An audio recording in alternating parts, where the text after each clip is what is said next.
बिस्मिल्लाहिर्रहमानिर्रहीम, अस्सलाम वालेकुम। इमरान खान साहब का वीडियो पैगाम गिरफ्तारी के हवाले से, गिरफ्तारी के बारे में इमरान खान का वीडियो पैगाम इस वक्त वायरल हो चुका है। हर कोई इसको देख रहा है। पीटीआई के ऑफिशियल हैंडल से इसको शेयर किया गया है कि अगर मुझे गिरफ्तार कर लिया गया तो क्या होगा और क्या करना है।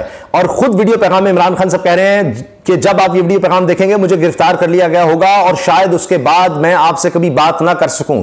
ये बड़ी खौफनाक बात है, बड़ी ही परेशान कुन बात है कि इमरान खान साहब को अंदाजा था कि उनको गिरफ्तार किया गया तो उसके बाद शायद उनको कभी मौका ना मिल सके लोगों से बात करने का, इसीलिए उन्होंने ये पैगाम पहले ही रिकॉर्ड करवा दिया था। ये नजर आ रहा है गिरफ्तारी के खदशे के पेश नजर ये पैगाम रिकॉर्ड करवाया गया। इमरान खान साहब कहते हैं शुरू में ही, जब तक मेरे ये अल्फाज आप तक पहुंचेंगे मुझे एक नाजायज केस में गिरफ्तार कर लिया जाएगा। हमारे मुल्क में जमहूरियत दफन हो चुकी है और इमरान खान साहब ने इसमें कहा कि प्लेट में आजादी नहीं मिलती, जिद्दोजहद करनी पड़ती है। ये इमरान खान साहब का पैगाम है। गिरफ्तारी की सूरत में पीटीआई ने इसको शेयर किया है। अब पूरे मुल्क में इस वक्त एहतजाज का सिलसिला शुरू हो चुका है। मुख्तलिफ शहरों में एहतजाज की कॉल दी गई है और तहरीक इंसाफ की सीनियर लीडरशिप ने कहा है कि भरपूर एहतजाज किया जाए। इमरान खान साहब को गलत गिरफ्तार किया गया है और अब मनाजिर भी सामने आ रहे हैं किस तरह से इमरान खान को धक्के देकर उनको व्हील चेयर से उठाया गया, जबकि वो जब ये एक तरह से गिरफ्तारी कोशिश हो रही थी, वहां पर शीशे टूटे, बड़ी धक्कम पेल हुई, तो इमरान खान बहुत तहम्मुल के साथ आराम से बैठे हुए सारा देख रहे हैं। और उसके बाद लेकिन जब उनको लिजाया जा रहा है तो बहुत बड़ी तादाद रेंजर्स के एहलकारों की है, दर्जनों की तादाद है, वो भी मुनासिब वीडियो में, लेकिन सामने किसी को नहीं आने दिया जा रहा था। डंडे पकड़े थे रेंजर्स एहलकारों ने क्योंकि वीडियो ना बना ले, लेकिन छत से किसी ने वीडियो बना ली और इनको व्हील चेयर से उठाया गया जबरदस्ती, धक्के देकर उनको गाड़ी में ले जाया जा रहा है, जबकि वो सही तरह चल नहीं पा रहे, लंगड़ा रहे हैं। और इस तरह से उनको फिर गाड़ी में डबल कैबिन जो काले रंग की वीगो जिसको आम डाला कहते हैं उसमें बिठाया जा रहा है। और इसीलिए कहा गया मुसद चीमा साहिबा की तरफ से कि इमरान खान को ये मार रहे हैं, उनको तशद्दुद कर रहे हैं, ये बात की गई। अब ये बात वकील साहब की तरफ से भी आई है, वो भी मैं आपके सामने रखूंगा। पहले ये पैगाम सुनिए इमरान खान का कि इमरान खान ने क्या कहा है, फिर मैं आपको मनाजिर भी दिखाऊंगा किस तरह से इमरान खान को गिरफ्तार किया जा रहा था, किस तरह से उनको धकेल कर ले जाया जा रहा था। पहले इमरान खान साहब का पैगाम सुनिए। मेरे पाकिस्तानियों, जब तक ये मेरे अल्फाज आप तक पहुंचेंगे मुझे एक नाजायज केस के अंदर बंद कर दिया होगा। ये उनको पता था, कह रहे जब तक आपके पास अल्फाज मेरे पहुंचेंगे, वीडियो पहुंचेगी, मुझे नाजायज केस में बंद कर दिया गया होगा। इससे एक चीज आप सबको वाज़ेह हो जानी चाहिए कि पाकिस्तान में जो फंडामेंटल राइट्स हैं, जो हमारे आईन हमें हुकूक देता है, जो जमहूरियत है, वो दफन हो चुकी है। यानी जब मुझे गिरफ्तार किया जाएगा जाली केस में, इसका मतलब है जमहूरियत दफन हो गई, आइन खत्म हो चुका है। अब तक जब मैं गिरफ्तार हो गया जाली केस में, ये आपने ज़हन में रखना है कि अब आइन नहीं रहा, अब जंगल का कानून। हो सकता है कि इसके बाद मुझे मौका ना मिले आपसे मुखातिब होने का। सबसे खतरनाक बात यह है कि हो सकता है कि मुझे इसके बाद मौका ना मिले आपसे बात करने का।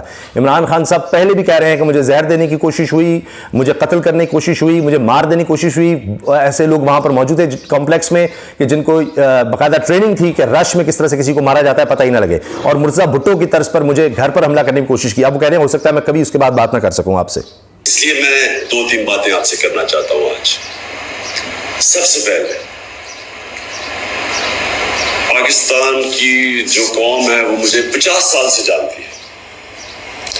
मैं पब्लिक में 50 साल से कभी मैंने ना पाकिस्तान के आइन के खिलाफ किया हूं, ना मैंने कभी पाकिस्तान का कानून तोड़ा है।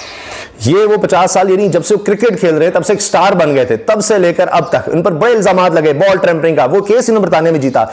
इसके बाद तोशाखाना 150 के लगभग मुकदमात, तो वो कोई साबित नहीं हो सका। अब ये नैब की तरफ से अचानक एक अलकादरी यूनिवर्सिटी जो कि ट्रस्ट की है, ट्रस्ट एक बनाया उन्होंने कि वहां पर सीरत के हवाले से काम हो और मॉडर्न लाइंस पर काम हो, तो उसके हवाले से अब यह गिरफ्तारी हुई है। और इमरान खान को पता भी नहीं था कि छुट्टी के दिन नैब के चेयरमैन ने इमरान खान के वारंट निकाले में छुट्टी के दिन 1 मई को छुट्टी के दिन जनाब मजदूरों के आलमी दिन पर यह काम उन्होंने कार्रवाई डाल दी।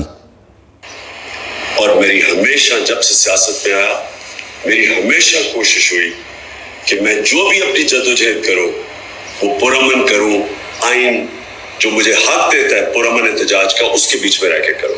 अब ये पुरअमन एहतजाज की बात हमेशा से कर रहे हैं, किया जा रहा है।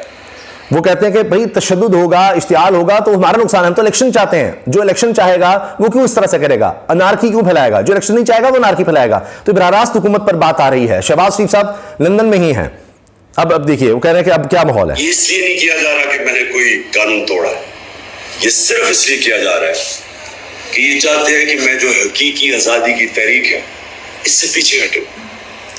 और ये इसलिए किया जा रहा है कि ये करप्ट चोरों का टोला, इंपोर्टेड हुकूमत जो हमारे ऊपर मुसल्लत की गई है, ये चाहते हैं कि मैं उसको कबूल कर लूं। ये और कहती सिर्फ इसलिए गिरफ्तार किया जा रहा है कि मैं ये इनको कबूल कर लूं। इमरान खान ने कहा कि इनसे बेहतर है कि मैं अल्लाह से कहूं कि मुझे अपने पास बुला ले, मैं मौत के लिए भी तैयार हूं। ये बात उन्होंने कह दी है, ये हाई कोर्ट, ये अदालत जाने से पहले भी कह दी थी। मैं आज आप सबसे अपील कर रहा हूं कि आपको अपने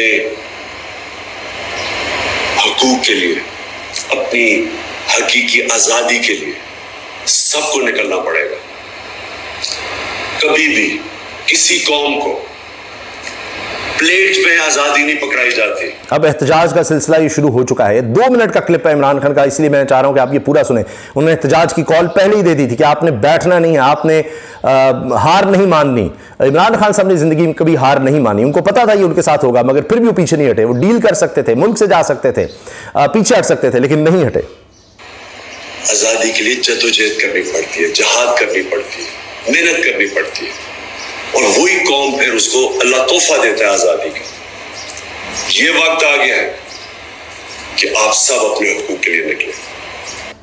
ये जनाब इमरान खान साहब का पैगाम था। अब आप देखिए कि किस किस तरह के मनाजिर हैं। मिसाल के तौर पर ये एक देखिए, ये कितने जख्मी हो गए। ये देखिए, ये एक वकील साहब हैं जो इस तरह से जख्मी हुए हैं। बेशुमार इस तरह की अब वीडियोज़ हैं, किस तरह से तशद्दुद किया गया है, क्या कुछ वहाँ पर हुआ है, किस तरह इमरान खान साहब बैठे हुए हैं और नज़र आ रहा है कि जनाब उनको गिरफ्तार किया जा रहा है, मगर फिर भी इमरान खान साहब खौफजदा नहीं हैं, घबराए नहीं हैं और वो वहाँ पर बैठे हुए हैं। ये देखिए, जब उनको इमरान खान को ले जाया जा रहा है, रेंजर्स की आप देखिए दर्जनों रेंजर्स के एहलकार हैं और उनको पकड़कर ये देखिए घसीट कर, यानी वो लड़खड़ा रहे हैं, उसके बावजूद उनको किस तरह से गाड़ी में ले जाया गया है, बिठाया गया। अब ये ऊपर से मनाजर जो हैं वो नज़र आ रहे हैं। तो ये जनाब अब आप देखें कि ये हालात हैं, ये सूरत हाल है। और अब इसके साथ साथ ये मनाजर देखिए कि इमरान खान साहब को जब गिरफ्तार करने पहुंचे तो वो कितने इत्मीनान से बैठे हैं। ये देखिए आप, ये देखिए, ये बाहर तोड़फोड़ हो रही है, रेंजर्स आ चुकी है और इमरान, ये देखिए आप देख रहे हैं वो पीछे तोड़ फोड़ हो रही है। और ये देखिए इमरान खान का इत्मीनान देखिए, देख रहे हैं आप, हाथ ऐसे रखा हुआ है, वो देख रहे हैं कि ये क्या कर रहे हैं, कहते हैं मैं तैयार हूं जाने के लिए। लेकिन किस तरह से फिर भी ये सब कुछ हुआ है। और उसके साथ साथ हालात आप देखें कि अब फवाद चौधरी ने कहा है अवाम घरों से बाहर निकले, इस्लामाबाद हाईकोर्ट पर हमला किया गया है, इमरान खान की गिरफ्तारी अदलिया को बंद करने के मुतरादिफ है। अच्छा, अब इसके साथ साथ ये खबरें कि फवाद चौधरी समेत तहरीक इंसाफ के रहनुमाओं की गिरफ्तारी का हुक्म भी आ गया, पुलिस की तैयारी मुकम्मल है। ये देखिए, ये भी इमरान खान साहब के जो सिक्योरिटी के एहलकार थे वो भी जख्मी हैं। ये देखिए, तो ये भी जख्मी है और इस तरह से बहुत से लोग वहां पर जख्मी हुए हैं। और ये शीशे देखिए, शीशे तोड़े गए, ये देखिए शीशे तोड़ने की आवाज़ भी आ रही है, ये देखिए। और ये सब यानी अदालत, और ये व्हील चेयर, ये देखिए ये भी टूट गई। इमरान खान को यहाँ से ज़बरदस्ती व्हील चेयर से उठाकर जाया गया, डॉक्टर ने उनको 10 दिन आराम का मशवरा दिया था। ये पीछे शख्स बोल रहा है, बता रहा है कि जनाब ये किस तरह से हुआ। इस तरह के मनाजिर अब बेशुमार इस वक्त नज़र आ रहे हैं। लोग अब सड़कों पर निकल आए हैं और ये जनाब इस वक्त हालात हैं, ये इस वक्त सूरत हाल है। इसी हवाले से आपको अपडेट रखेंगे। अब एहतजाज शुरू हो चुका है और अब देखना है कानूनी कार्रवाई में क्या होता है, क्योंकि पहले भी हाई कोर्ट ये कह चुकी थी कि इस दफा इसी तरह नैब ने गिरफ्तारी की थी पार्किंग से, तो उस पर नैब रावलपिंडी को माफी मांगनी पड़ी थी। तो अब तो अहाता अदालत से गिरफ्तारी हुई है, अब देखते हैं क्या होता है। ज्यादातर लोगों का ख्याल है कि ये उल्टी पड़ेगी। इस पर हम बात करेंगे अगली वीडियो में। अल्लाह हाफिज।